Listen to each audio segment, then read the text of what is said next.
Reactivity series വെച്ചിട്ട് അല്ലെങ്കിൽ ക്രിയാശീല ശ്രേണി നോക്കിയാൽ ഏറ്റവും മുകളിലുള്ളതായ ലോഹത്തിന് പേജ് നമ്പർ 50 കൂടെ എടുത്ത് വെക്കണം. 50-ാമത്തെ പേജിൽ ഏറ്റവും ടോപ്പിലത്തെ പട്ടികയാണ് പറയുന്നത്.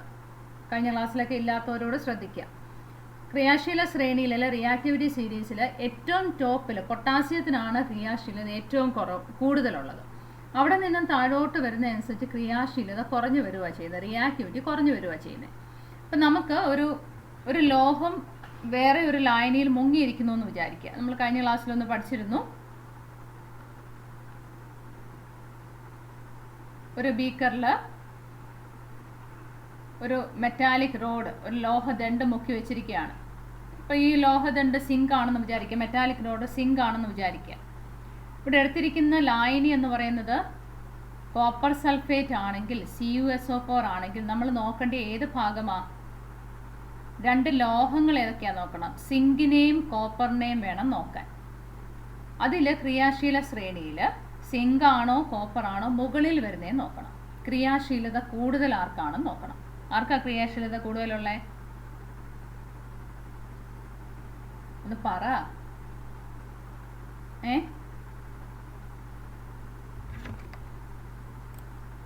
ആരുമില്ല. സിങ്ക്. ഞാൻ ഈ വെയിറ്റ് ചെയ്യാൻ ഇടയാക്കാൻ നിങ്ങൾക്ക് തന്നെ പറഞ്ഞുകൂടായോ? പറന്ന് അങ്ങോട്ട് പറയേണ്ട കാര്യമില്ല, ഇങ്ങോട്ട് റെസ്പോണ്ട് ചെയ്യണം. സിങ്കിനാണ് ക്രിയാശീലത റിയാക്ടിവിറ്റി കൂടുതലുള്ളത്. നിങ്ങൾ ആ റിയാക്ടിവിറ്റി സീരീസ് ആ പട്ടിക എടുത്ത് വെച്ച് നോക്കിയാൽ തന്നെ അറിയാം. കോപ്പറിൻ്റെ മുകളിലാണ് സിങ്ക് ഉള്ളത് അല്ലേ? കോപ്പർ ഇങ്ങ് താഴെ കിടക്കുകയല്ലേ? അപ്പോൾ ഈ ലോഹത്തിന് ക്രിയാശീലത, അത് ആ ഒരു പോയിന്റ് ഓർത്തിരിക്കണം. ലോഹത്തിന്, അതായത് മെറ്റലിന് റിയാക്ടിവിറ്റി കൂടുതൽ, ക്രിയാശീലത കൂടുതലും, ലായനിയിലുള്ള ലോഹത്തിന് ക്രിയാശീലത കുറവുമാണെങ്കിൽ ഏതായിരിക്കും അവിടെ ആഗിരണം ചെയ്യുന്നത് അല്ലെങ്കിൽ വലിച്ചെടുക്കപ്പെടുന്നത്? ഏതായിരിക്കും? ലോഹത്തിനാണ് ക്രിയാശീലത കൂടുതലെങ്കിൽ ഈ കോപ്പറിനെ ഇങ്ങോട്ടിങ്ങ് വലിച്ചെടുക്കും. ലായനിയിലുള്ള കോപ്പർ എന്ന് പറയുന്ന ലോഹത്തിനെ അങ്ങ് വലിച്ചെടുക്കും. സിങ്കിനാണ് ക്രിയാശീലത കൂടുതലെങ്കിൽ. ഇനി തിരിച്ച് നമുക്ക് കോപ്പർ ദണ്ഡാണ് ഇവിടെ വെച്ചിരിക്കുന്നത്, സിങ്ക് സൾഫേറ്റ് ലായനിയുമാണ്. അന്നേരം അവിടെ രാസപ്രവർത്തനം നടക്കുമോ? ആദേശം നടക്കുമോ? ഇല്ല. എന്തുകൊണ്ടാ ഇല്ലാത്തേ?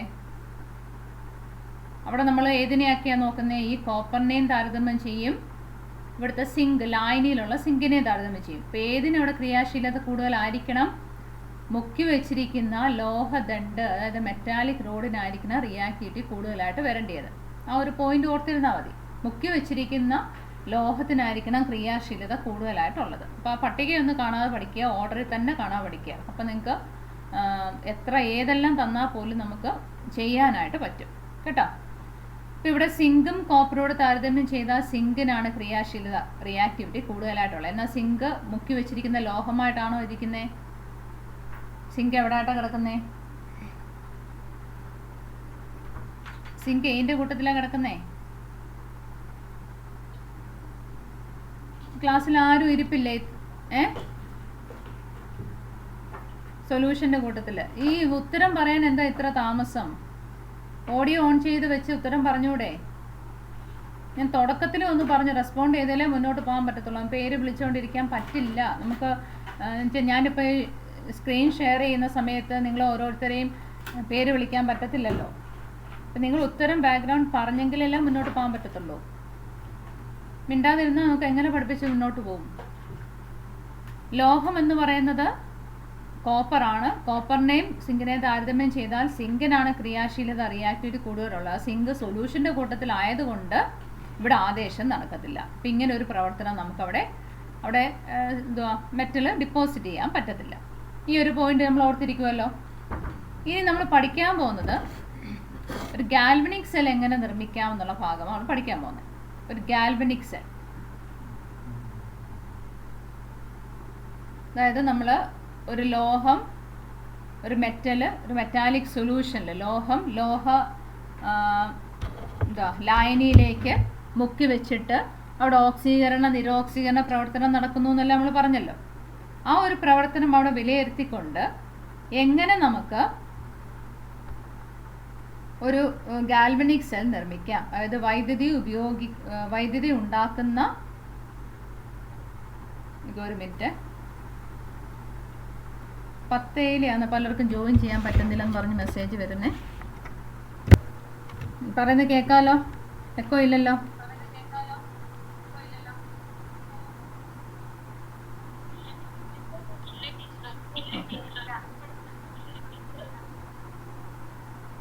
ഓക്കെ. അപ്പം ഒരു ഗാൽവനിക് സെൽ നിർമ്മിക്കാൻ ശ്രദ്ധിക്കേണ്ട കാര്യം എന്തൊക്കെയാണെന്നുള്ള നമ്മൾ പറയുന്നത്. നമ്മൾ നേരത്തെ പറഞ്ഞു, ഒരു മെറ്റാലിക് സൊല്യൂഷനിൽ ഡിപ്പ് ചെയ്ത് വെച്ചിരുന്നാൽ അവിടെ ഒരു രാസപ്രവർത്തനം നടക്കും അല്ലേ? സിങ്ക് കോപ്പർ സൾഫേറ്റിലാണ് മുക്കി വെച്ചിരിക്കുന്നതെങ്കിൽ കോപ്പർ സൾഫേറ്റ് ലായനിയിലോട്ട്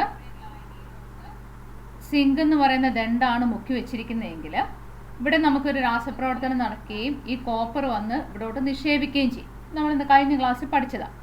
അപ്പം ഇങ്ങനെ വരുമ്പോൾ നമുക്ക് വൈദ്യുതി ഉണ്ടാക്കിയെടുക്കാൻ പറ്റത്തില്ല. ലോഹങ്ങൾ ലായനിയിൽ മുക്കി വെച്ചിട്ട് വൈദ്യുതി ഉണ്ടാക്കാൻ സാധിക്കുന്ന ക്രമീകരണത്തിലേക്കാണ് നമ്മൾ പോകുന്നത്. എല്ലാ ലോഹത്തിൻ്റെയും ക്രിയാശീലത ഒരുപോലെയല്ല, റിയാക്ടിവിറ്റി ഒരുപോലെയല്ല. മെറ്റൽസിൻ്റെ റിയാക്ടിവിറ്റി വ്യത്യാസമുണ്ട്, ക്രിയാശീല വ്യത്യാസമുണ്ട്. അത് നമ്മൾ ക്രിയാശീല ശ്രേണി വെച്ച് പറയുകയും ചെയ്തു. അപ്പം ഇങ്ങനെ ഒരു ക്രമീകരണം വെച്ചിട്ട് നമുക്ക് വൈദ്യുതി ഉണ്ടാക്കാൻ പറ്റത്തില്ല. കാരണം അവിടെ ഓൾറെഡി ആ ഒരു പ്രവർത്തനം നടക്കുകയും പുതിയൊരു പദാർത്ഥം അവിടെ മാറുകയും ചെയ്യും.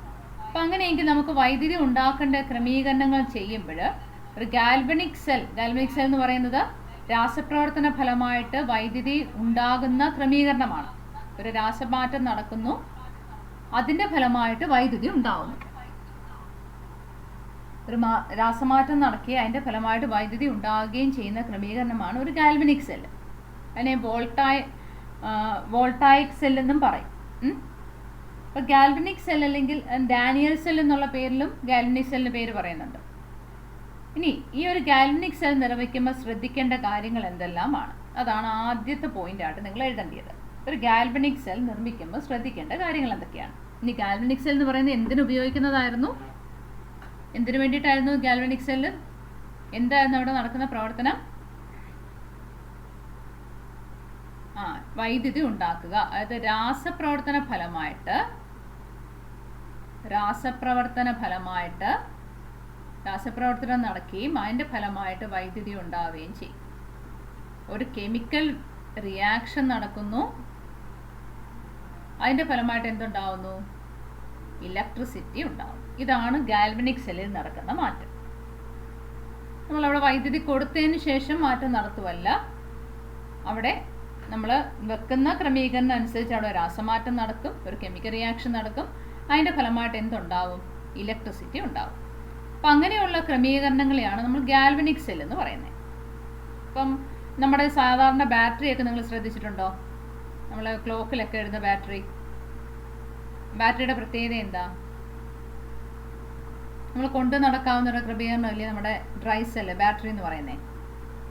കുറേ നാൾ ബാറ്ററി ടോർച്ചിലോ ഒക്കെ ഇട്ട് വെച്ചിരുന്നാൽ എന്ത് സംഭവിക്കും?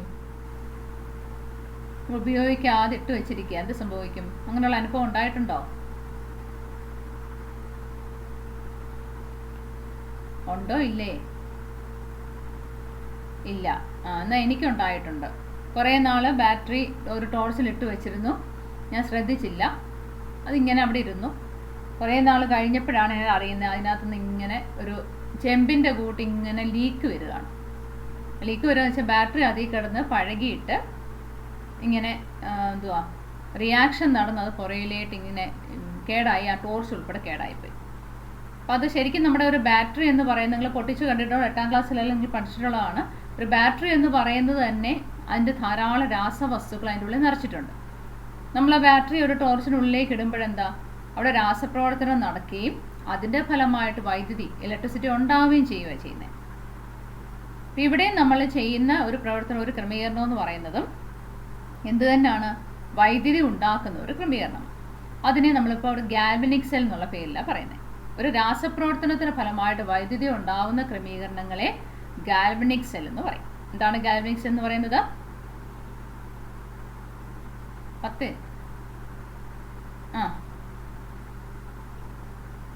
അതെ, രാസപ്രവർത്തന ഫലമായി എഴുതിക്കോണേ. ഒരു രാസപ്രവർത്തന ഫലമായി വൈദ്യുതി ഉണ്ടാക്കുന്ന ക്രമീകരണത്തിനെ ഗാൽവനിക് സെൽ എന്ന് പറയും. The arrangement of producing electricity by a chemical reaction is called galvanic cell.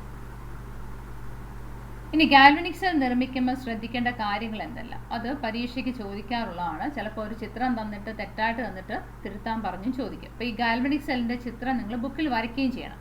ആദ്യം ഞാൻ ഈ പറയുന്ന കാര്യം ഒന്ന് ശ്രദ്ധിക്കണം, പിന്നീട് ഏത് നോക്കി വരയ്ക്കണമെന്നൊക്കെയുള്ള കാര്യം പറയാം.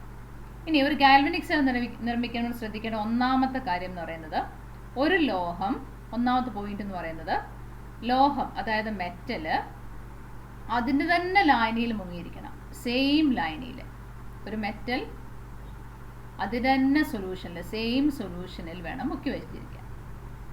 അതായത് ഇപ്പോൾ സിങ്ക് എടുക്കുന്നതെങ്കിൽ സിങ്ക് സൾഫേറ്റിൽ തന്നെ മുങ്ങിയിരിക്കണം, കോപ്പർ സൾഫേറ്റിൽ ആവരുത്. നമ്മൾ നേരത്തെ ഒരു ക്രമീകരണം രാസപ്രവർത്തനം നടക്കുന്നത് സിങ്ക് കോപ്പർ സൾഫേറ്റിൽ നടക്കുന്നതിൽ നമ്മൾ പറഞ്ഞേ റിഡോക്സ് പ്രവർത്തനമൊക്കെ പറഞ്ഞില്ലായിരുന്നു.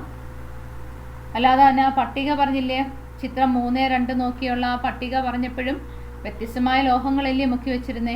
അവിടെ എല്ലാം അന്നേരം ക്രിയാശീലതയിൽ വ്യത്യാസം ഉണ്ടെങ്കിൽ രാസപ്രവർത്തനം നടക്കത്തില്ലായിരുന്നോ?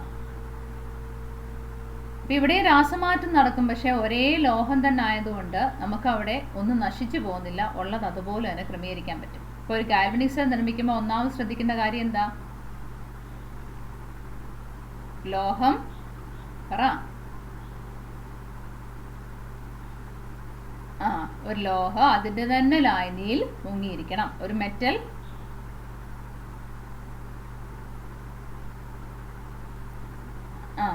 അതിൻ്റെ തന്നെ സെയിം സൊല്യൂഷൻ, അതിൻ്റെ തന്നെ മെറ്റാലിക് സൊല്യൂഷനിൽ വേണം ഡിപ്പ് ചെയ്തിരിക്കാൻ.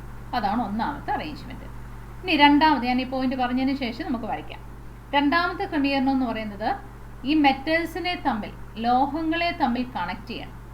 മെറ്റൽ ടു മെറ്റൽ, അത് ഇതുപോലെയുള്ള രണ്ട് ക്രമീകരണം, ഒരു ലോഹം അതിൻ്റെ തന്നെ ലൈനിൽ മുങ്ങിയിരിക്കുന്ന രണ്ട് ക്രമീകരണങ്ങൾ വേണം.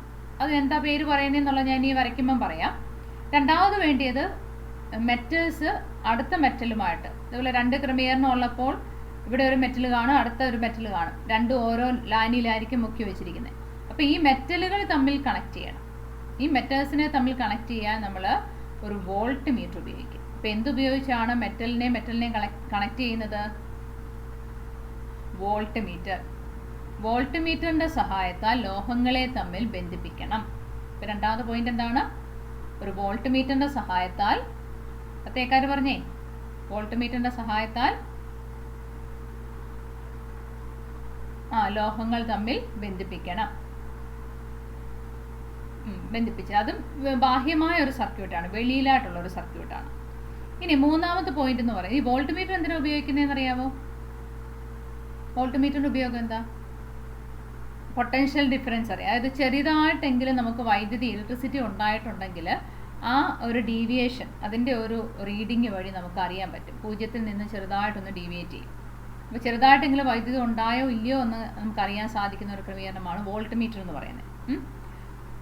ഇനി മൂന്നാമതായിട്ടുള്ളത്, ഈ സൊല്യൂഷൻസിനെ തമ്മിൽ, ലായനികളെ തമ്മിൽ, രണ്ടിടത്തെയും സൊല്യൂഷൻ ഉണ്ടാവുമല്ലോ, ഈ ലായനികൾ ഉണ്ടാവുമല്ലോ, ഈ ലായനികളെ തമ്മിലും ബന്ധിപ്പിക്കണം. സൊല്യൂഷനെയും തമ്മിൽ, ലായനികളെ തമ്മിൽ ബന്ധിപ്പിക്കണം. അതിനുപയോഗിക്കുന്ന സജ്ജീകരണത്തിൻ്റെ പേരാണ് സാൾട്ട് ബ്രിഡ്ജ് എന്ന് പറയും. മലയാളത്തിൽ ഇംഗ്ലീഷിൽ അതേ പേര് തന്നെ പറയുന്നത്, സാൾട്ട് ബ്രിഡ്ജ്.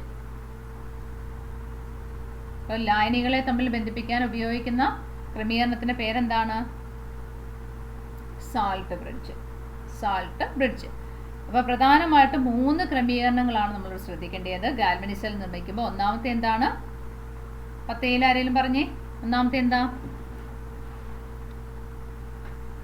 ലോഹ അതിൻ്റെ തന്നെ ലായനിയിൽ മുങ്ങിയിരിക്കണം. അങ്ങനെ എത്ര ക്രമീകരണം വേണം? അങ്ങനെ എത്ര എണ്ണം വേണം? 2 എണ്ണം വേണം. 2 എണ്ണം വേണം. ഇനി രണ്ടാമത്തെ പോയിന്റ് എന്തായിരുന്നു? 10 പറഞ്ഞിട്ട് പിന്നെ 10 പറയാം. രണ്ടാമത്തെ പോയിന്റ് എന്തായിരുന്നു? മുഫീദ, രണ്ടാമത്തെ പോയിന്റ് എന്തുവായിരുന്നു? ലോഹങ്ങളെ തമ്മിൽ ബന്ധിപ്പിക്കാൻ, ലോഹദണ്ഡുകളെ തമ്മിൽ ബന്ധിപ്പിക്കാൻ എന്തുപയോഗിക്കും? വോൾട്ട് മീറ്റർ ഉപയോഗിക്കുന്നു. വോൾട്ട് മീറ്ററിന്റെ സഹായത്താൽ ലോഹങ്ങളെ തമ്മിൽ ബന്ധിപ്പിക്കുന്നു. മൂന്നാമത്തെ പോയിന്റ് എന്തായിരുന്നു? ലായനികളെ എന്തുപയോഗിച്ച്? സാൾട്ട് ബ്രിഡ്ജിന്റെ സഹായത്താൽ ലായനികളെ തമ്മിൽ ബന്ധിപ്പിക്കുന്നു.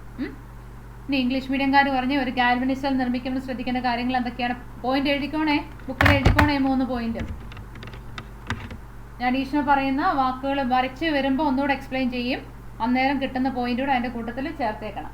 ഇംഗ്ലീഷ് മീഡിയംകാർ പറഞ്ഞേ, ശ്രീലക്ഷ്മി എന്ന് പറഞ്ഞേ. എന്നാൽ അത് പോയിന്റ് എന്താ?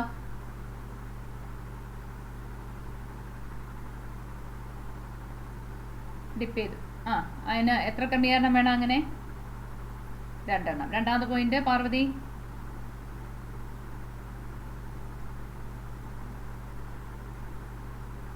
വോൾട്ട് മീറ്റർ ഉപയോഗിക്കണം. മൂന്നാമത്തത് സ്നേഹ.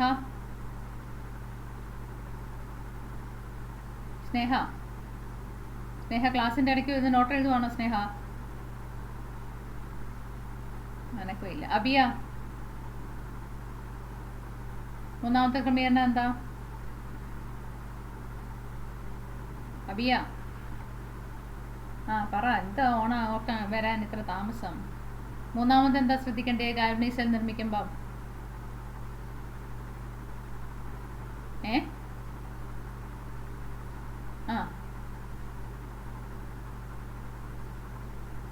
സൊല്യൂഷനെ തമ്മിൽ കണക്ട് ചെയ്യാൻ എന്തുപയോഗിക്കണം? സാൾട്ട് ബ്രിഡ്ജ് ഉപയോഗിക്കണം. ഈ 3 പോയിന്റ് ഓർത്തിരിക്കണം. അങ്ങനെയെങ്കിൽ നമുക്കൊരു ഗാൽവനിക് സെൽ ഒന്ന് നിർമ്മിച്ച് നോക്കാം. ഇനി ഞാൻ വരയ്ക്കുമ്പം ഓരോ പോയിന്റ് പറയുന്നതോട് ഓർത്തോണം. ഒന്നാമത് വേണ്ടി എന്താണെന്നാ പറഞ്ഞേ? ഒരു മെറ്റൽ അതിൻ്റെ തന്നെ സൊല്യൂഷന് ഡിപ്പ് ചെയ്ത് വെക്കണം. അപ്പം ഞാനിവിടെ നിർമ്മിക്കാൻ പോകുന്നത് സിങ്ക് മെറ്റലും കോപ്പർ മെറ്റലോട് കണക്ട് ചെയ്യുന്ന ഒരു ഗാൽവനിക് സെല്ലാണ് നിർമ്മിക്കുന്നത്. ഏതൊക്കെ തമ്മിലാണ്? സിങ്കും കോപ്പറും തമ്മിൽ ബന്ധിപ്പിച്ചിട്ടുള്ള ഒരു ഗാൽവനിക് സെല്ലാണ് നിർമ്മിക്കാൻ പോകുന്നത്. അപ്പോൾ 2 മെറ്റാലിക് റോഡ് ഞാൻ എടുക്കുകയാണ്. ഇവിടെ സിങ്ക് വെച്ചിട്ടുണ്ട്, അടുത്തടുത്തോട്ട് കോപ്പറും വെച്ചിട്ടുണ്ട്. 2 മെറ്റാലിക് റോഡായി, 2 ലോഹദണ്ഡായി. ഇനി ഒന്നാമത് ശ്രദ്ധിക്കേണ്ട എന്താണെന്നാ പറഞ്ഞ, ഈ ലോഹം അതിൻ്റെ തന്നെ ലായനിയിൽ മുങ്ങിയിരിക്കണം. അപ്പം ലായനി മുങ്ങിയിരിക്കാനായിട്ട് ഞാനൊരു ബീക്കർ വരച്ചു. ലായനിയാണെന്ന് അറിയാൻ ഇവിടെ ഒന്ന് മാർക്ക് ചെയ്തു. അപ്പം സിങ്ക് ആണെങ്കിൽ അതിൻ്റെ തന്നെ ലായനി എന്ന് പറയുമ്പോൾ ഏതെടുക്കാം നമുക്ക്? സിങ്ക് സൾഫേറ്റ് തന്നെ എടുക്കാം. സിങ്ക് സൾഫേറ്റോ സിങ്ക് ക്ലോറൈഡോ ഏതായാലും കുഴപ്പമില്ല, സിങ്ക് നൈട്രേറ്റ് ഏതായാലും കുഴപ്പമില്ല. പക്ഷെ സിങ്കിൻ്റെ തന്നെ ലായനി ആയിരിക്കണം. അപ്പം സിങ്ക് സൾഫേറ്റിൽ തന്നെ. അപ്പോൾ അതേ ലായനിയിലായില്ലേ? ആ ലോഹത്തിൻ്റെ തന്നെ ലായനി ആയില്ലേ? ആയോ? ആയി. ഇനി ഇവിടെ സിങ്ക് സൾഫേറ്റ് എടുത്തിരിക്കുന്നത് അപ്പോഴത്ത് വരുമ്പോഴും സൾഫേറ്റ് തന്നെ ആയിരിക്കണം. ഇപ്പോൾ ഇവിടെ കോപ്പർ മെറ്റലാണ് നമ്മൾ എടുത്തിരിക്കുന്നത്. അപ്പോൾ കോപ്പർ മെറ്റലിനെ എന്തിലായിരിക്കണം ഡിപ്പ് ചെയ്ത് വെക്കുന്നത്? കോപ്പറിൻ്റെ തന്നെ ലായനി ഏതെടുക്കാം? Copper sulphate CuSO4. ഒന്നാമത് പറഞ്ഞ പോയിന്റ് ആയില്ലേ? ഒരു മെറ്റല് അതിൻ്റെ തന്നെ സൊല്യൂഷന് ഡിപ്പ് ചെയ്ത് വെക്കണം. അങ്ങനെ 2 ക്രമീകരണം വേണമെന്ന് പറഞ്ഞു. ഒരു ലോഹം അതിൻ്റെ തന്നെ ലായനിയിൽ മുങ്ങി ഇരിക്കണം. അങ്ങനെ 2 ഭാഗങ്ങൾ വേണം. ഇതിന് പറയുന്ന പേര് അർദ്ധസെൽ എന്ന് പറയും. ഒരു ലോഹം അതിൻ്റെ തന്നെ ലായനിയിൽ മുങ്ങിയിരിക്കുന്നതിന് പറയുന്ന പേരാണ് ഹാഫ് സെൽ അല്ലെങ്കിൽ അർദ്ധസെൽ എന്ന് പറയും.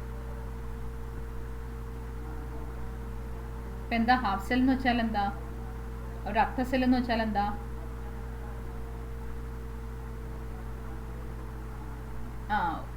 ഒരു ലോഹം അതിൻ്റെ തന്നെ ലായനിയിൽ മുങ്ങിയിരിക്കുന്ന ക്രമീകരണത്തിനെയാണ് അർദ്ധസെൽ എന്ന് പറയുന്നത്. കിട്ടിയോ പത്തേക്കാർക്ക്? കിട്ടി. ഒരു ലോഹം അതിൻ്റെ തന്നെ ലായനിയിൽ മുങ്ങിയിരിക്കും. ഒരു ലോഹം ഇതാ എയിലല്ലേ? ഓക്കെ. ഒരു ലോഹം അതിൻ്റെ തന്നെ ലായനിയിൽ മുങ്ങിയിരിക്കുന്ന ക്രമീകരണത്തിനെ അർദ്ധസെൽ എന്ന് പറയുന്നു. ഐശ്വര്യ ഒന്ന് പറയാമോ? ഐശ്വര്യ സുരേഷ് ഒന്ന് ഉറക്കെ പറയാമോ? അർദ്ധസെൽ എന്നാൽ എന്തെന്ന് എഴുതാനുള്ളവർ കൂടെ പ്രയോജനം ചെയ്യും. ഐശ്വര്യ, വീണ എഴുതിയോ? ആരുമില്ല. ആരതിയുണ്ടോ? അമൃത? എന്നാ പറ, ഒന്ന് വായിച്ചേ. ഓക്കെ, കിട്ടിയോ എല്ലാവർക്കും? 10 എല്ലാവർക്കും എഴുതാൻ പറ്റിയോ? കിട്ടി. ഓക്കെ, എന്നാൽ 10B എഴുതിയവരുണ്ടോ?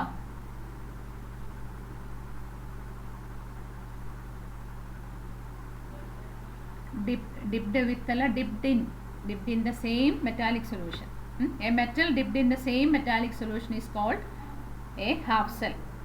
A metal dipped in the same metallic solution is called a half cell. അപ്പോൾ ഒരു ഗാൽവനിക് സെല്ലിൽ എത്ര ഹാഫ് സെൽ, എത്ര അർദ്ധ സെല്ലുകൾ വേണം? 2 ഹാഫ് സെല്ലുകൾ വേണം, 2 അർദ്ധ സെല്ലുകൾ വേണം. അപ്പോൾ ഒന്നാമത്തെ പോയിന്റ് ആയല്ലോ. ആയി. ഇനി രണ്ടാമത്തെ പോയിന്റ് നമ്മൾ പറഞ്ഞേ. രണ്ടാമത്തെ പോയിന്റ് എന്താ? തമ്മിൽ എന്തുപയോഗിച്ച് കണക്ട് ചെയ്യണം? വോൾട്ട്മീറ്റർ ഉപയോഗിച്ച്. അപ്പോൾ നിങ്ങൾക്കൊന്ന് വ്യത്യാസമായിട്ട് കാണാനായിട്ട് ഞാൻ കളർ ഒന്ന് മാറ്റാം. അപ്പോൾ ഈ ഒരു മെറ്റാലിക് റോഡിനെയും ഈ ഒരു മെറ്റാലിക് റോഡിനെയും കൂടെ നമ്മൾ കണക്ട് ചെയ്യാണ്. എന്തിൻ്റെ സഹായത്താലാണ് കണക്ട് ചെയ്യുന്നതെന്നാണ് പറഞ്ഞത്? ഒരു വോൾട്ട്മീറ്റർ ഉപയോഗിച്ച്. അപ്പോൾ കണക്ട് ചെയ്തിരിക്കുന്ന രീതി കണ്ടോ? ഇത് കോപ്പർ വയർ ഉപയോഗിച്ചിരിക്കുന്നത്. നമ്മൾ സാധാരണ വയർ ഉപയോഗിച്ചാണ് കണക്ട് ചെയ്യുന്നത്. അപ്പോൾ കോപ്പർ വയറിൻ്റെ സഹായത്താൽ ഈ മെറ്റാലിക് ലോഹങ്ങളെ, അത് ലോഹദണ്ഡുകളെ ഒരു വോൾട്ട്മീറ്ററിൻ്റെ സഹായത്താൽ ബന്ധിപ്പിച്ചു. രണ്ടാമത്തെ പോയിന്റ് അതല്ലായിരുന്നോ? ഇത് ബാഹ്യമായ ഒരു സർക്യൂട്ടാണ്. രണ്ടാമത്തെ പോയിന്റും ആയല്ലോ. ഇപ്പോൾ വോൾട്ട്മീറ്ററിൻ്റെ സഹായത്താൽ ബന്ധിപ്പിക്കുക എന്ന് പറയുമ്പം എന്താ അവിടെ നമുക്ക് അറിയേണ്ടിയത്? വോൾട്ട്മീറ്റർ എന്തിനു സഹായിക്കുന്നതാ? വോൾട്ടേജ് മീൻസ് വൈദ്യുതി ഉണ്ടായോ ഇല്ലയോ എന്ന് തിരിച്ചറിയാൻ സഹായിക്കുന്നതാണ് വോൾട്ട്മീറ്റർ. അപ്പോൾ ഈ ഒരു സന്ദർഭത്തിൽ ഇതിൻ്റെ റീഡിങ് എപ്പോഴും 0 ആയിരിക്കും. വോൾട്ട്മീറ്ററിൻ്റെ റീഡിങ് ഈ സമയത്ത് 0 ആയിരിക്കും. കാരണം അവിടെ സർക്യൂട്ട് പൂർത്തിയായിട്ടില്ല. നമ്മൾ പറഞ്ഞ ഗാൽവനിക് സെല്ലിൻ്റെ നിർമ്മാണം എല്ലാം കഴിഞ്ഞോ? ഇല്ല. അപ്പോൾ ഇനിയും പൂർത്തിയാവാത്ത സ്ഥിതിക്ക് അപ്പം പരീക്ഷയ്ക്ക് ഒരിക്കൽ ഇത്രയും തന്നിട്ട് ശരിയാണോ വോൾട്ട്മീറ്ററിൻ്റെ റീഡിങ് എത്ര ആണെന്നൊക്കെ പറഞ്ഞ് ചോദിച്ചിട്ടുണ്ടായിരുന്നു. ഈ സർക്യൂട്ട് പൂർത്തിയാവാത്ത സ്ഥിതിക്ക് വോൾട്ട്മീറ്റർ റീഡിങ് എത്ര ആയിരിക്കും കിടക്കുന്നത്? 0 ആയിരിക്കും. ഇനി മൂന്നാമത്തെ ക്രമീകരണം എന്ത് വേണമെന്നാണ് പറഞ്ഞേ? മൂന്നാമത് എന്ത് വേണം? ലായനികളെ തമ്മിൽ ബന്ധിപ്പിക്കാൻ എന്തുപയോഗിക്കണം? Salt bridge. അപ്പോൾ ലായനികളെ തമ്മിൽ ബന്ധിപ്പിക്കാൻ ഒരു സാൾട്ട് ബ്രിഡ്ജ് ഉപയോഗിച്ചു. ഇതാണ് എന്തെന്ന് പറയുന്നത്? ഒരു സാൾട്ട് ബ്രിഡ്ജ്. ഇനി ഓരോന്നിനെ പ്രത്യേക. ഇപ്പം ഇത്രയും ആയി കഴിയുമ്പോൾ വോൾട്ട്മീറ്ററിൻ്റെ റീഡിങ് 0-ൽ നിന്ന് മാറും. പിന്നെ അത് 0 ആയിട്ട് നിൽക്കത്തില്ല. അന്നേരം അവിടെ ചെറുതായിട്ട് നമുക്ക് 2-എന്നോ 3-എന്നോ ഉള്ള വാല്യൂ ഇവിടെ ഇങ്ങനെ കാണിക്കും. അപ്പോൾ അതിൻ്റെ അർത്ഥം എന്തുണ്ടായെന്ന? വൈദ്യുതി ഉണ്ടായെന്നർത്ഥം. ഇനി ഞാൻ പറയുന്ന കാര്യങ്ങളൊന്ന് ശ്രദ്ധിക്കുക. ആദ്യം ഈ സാൾട്ട് ബ്രിഡ്ജ്, വോൾട്ട്മീറ്റർ എന്തിനാണ് ഉപയോഗിക്കുന്നതെന്ന് പറഞ്ഞത് ക്ലിയർ ആയി കാണുമല്ലോ. വോൾട്ട്മീറ്റർ എന്തിനാണ് സഹായിക്കുന്നത്? വൈദ്യുതി ഉണ്ടായോ ഇല്ലയോ, അതായത് ഇലക്ട്രിസിറ്റി ഉണ്ടായോ ഇല്ലയോ എന്ന് തിരിച്ചറിയാൻ സഹായിക്കുന്ന ഉപകരണമാണ് വോൾട്ട്മീറ്റർ. ഇനി സാൾട്ട് ബ്രിഡ്ജിൻ്റെ പ്രത്യേകത, ഇവിടെ നമ്മൾ കോപ്പർ വയറോ അങ്ങനൊന്നും അല്ല ഈ സാൾട്ട് ബ്രിഡ്ജായിട്ട് ഉപയോഗിക്കുന്നത്. സാൾട്ട് ബ്രിഡ്ജ് എന്താണെന്നുള്ളത് പേജ് നമ്പർ 53 ഒരു ബോക്സിനകത്ത് തന്നിട്ടുണ്ട്. കണ്ടോ? 10 ആര്യ സുരേന്ദ്രൻ ഒന്ന് ഉറക്കം എന്ന് വായിച്ചേ. ആര്യക്ക് റേഞ്ച് ഉണ്ടെന്ന് തോന്നല്ലേ? ഉണ്ടോ? ആര്യ സുരേന്ദ്രൻ ഉണ്ടോ അവിടെ? അല്ലേ വേറെ ആരുണ്ട് റേഞ്ച് ഉള്ളേ? അമിത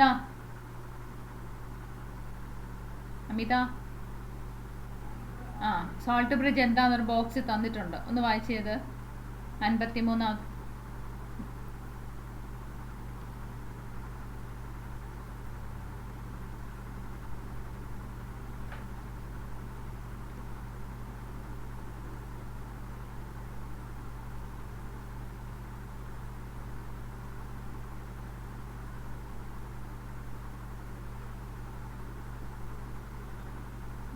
വായിച്ചപ്പോൾ എന്തെങ്കിലും മനസ്സിലായോ?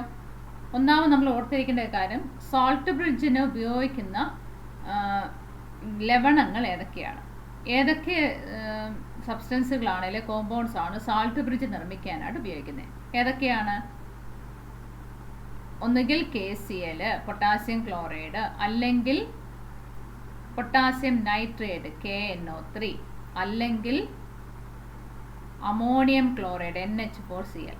ഇത് ഒരു മാർക്കിന് അല്ലാതൊക്കെ ഓരോ ചോദ്യത്തിന് പിരിവായിട്ട് ചോദിക്കും. സാൾട്ട് ബ്രിഡ്ജുമായി ബന്ധപ്പെട്ട് ഒന്നാമത് ഓർത്തിരിക്കേണ്ട ചോദ്യം, സാൾട്ട് ബ്രിഡ്ജ് നിർമ്മിക്കാൻ സഹായിക്കുന്ന രാസവസ്തുക്കൾ ഏതെല്ലാം? Which are the chemicals use to make a salt bridge? ഏതൊക്കെയാ?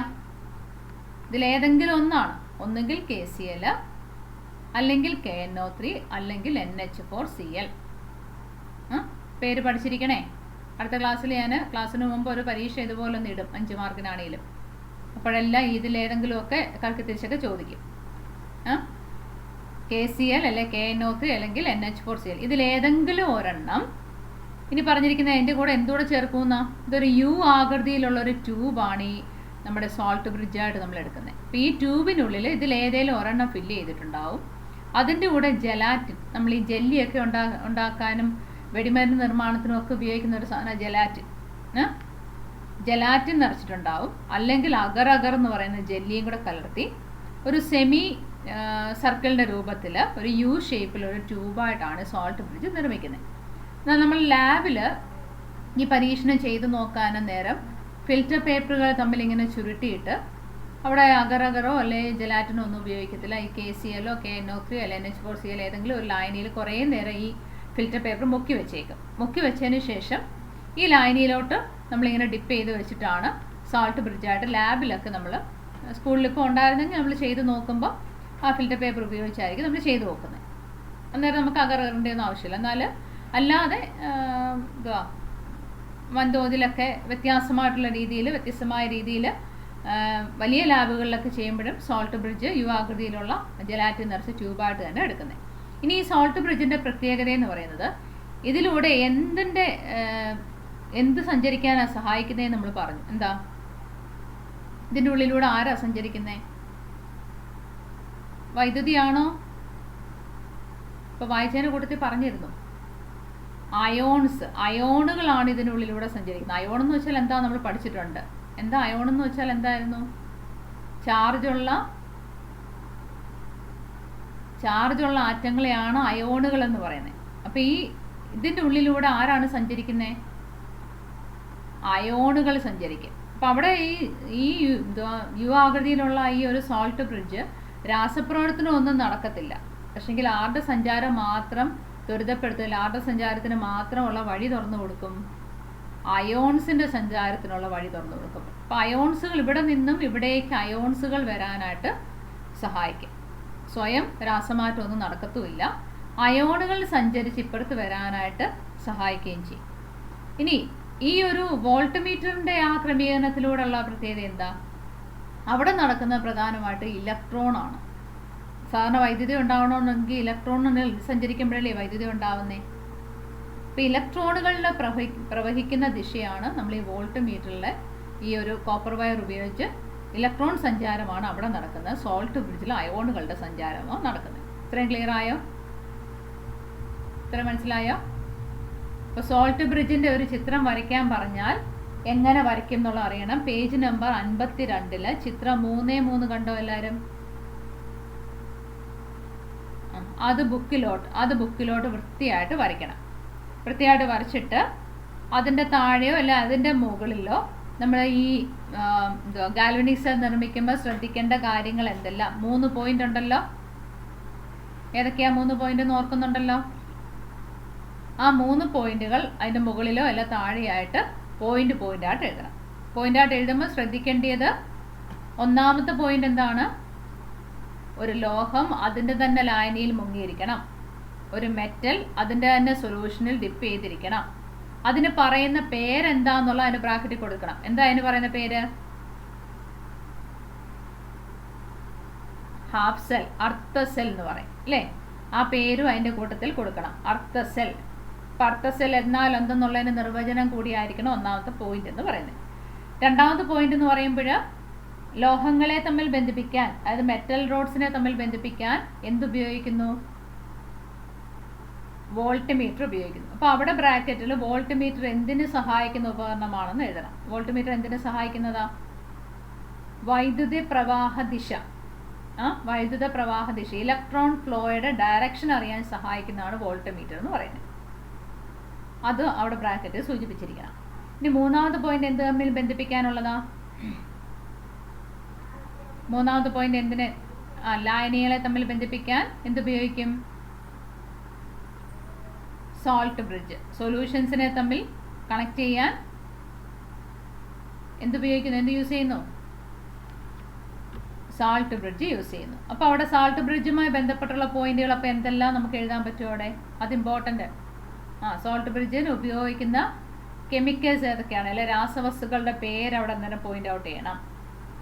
സോൾട്ട് ബ്രിഡ്ജിന്റെ പ്രവർത്തനം എങ്ങനെയാണെന്ന് അവിടെ പോയിന്റ് ഔട്ട് ചെയ്യണം. സോൾട്ട് ബ്രിഡ്ജിന്റെ പ്രവർത്തനം ആരുടെ സഞ്ചാരമാണ് സാധിക്കുന്നത്? സോൾട്ട് ബ്രിഡ്ജിലൂടെ ആരാ സഞ്ചരിക്കുന്നത്? അയോൺസ് സഞ്ചരിക്കാനായിട്ടുള്ള വഴിയാണ്. സ്വയം രാസപ്രവർത്തനം ഇതിനുള്ളിലുള്ള കെമിക്കൽസിനൊന്നും റിയാക്ഷൻ സംഭവിക്കുന്നില്ല. അതിന് കെമിക്കൽ റിയാക്ഷൻ ഒന്നും സംഭവിക്കുന്നില്ല. അല്ലാതെ എന്ത് സംഭവിക്കും? ഇവിടെയുള്ളതായ അയോൺസ് ഇപ്പുറത്തേക്ക് വരാനായിട്ട് സാധിക്കും. മനസ്സിലായോ? ഇത്രയുമാണ് നമ്മുടെ സോൾട്ട് ബ്രിഡ്ജുമായി ബന്ധപ്പെട്ടുള്ളത്. ഇനി നമുക്ക് അടുത്ത പഠിക്കാനുള്ളത് ഇവിടെ നടക്കുന്ന രാസപ്രവർത്തനമാണ്. അപ്പം നിങ്ങൾക്ക് 8 മണിയായി കാണും. അടുത്ത ക്ലാസ് നിങ്ങൾക്ക് തുടങ്ങാറായി കാണും. അപ്പം ഞാൻ ഈ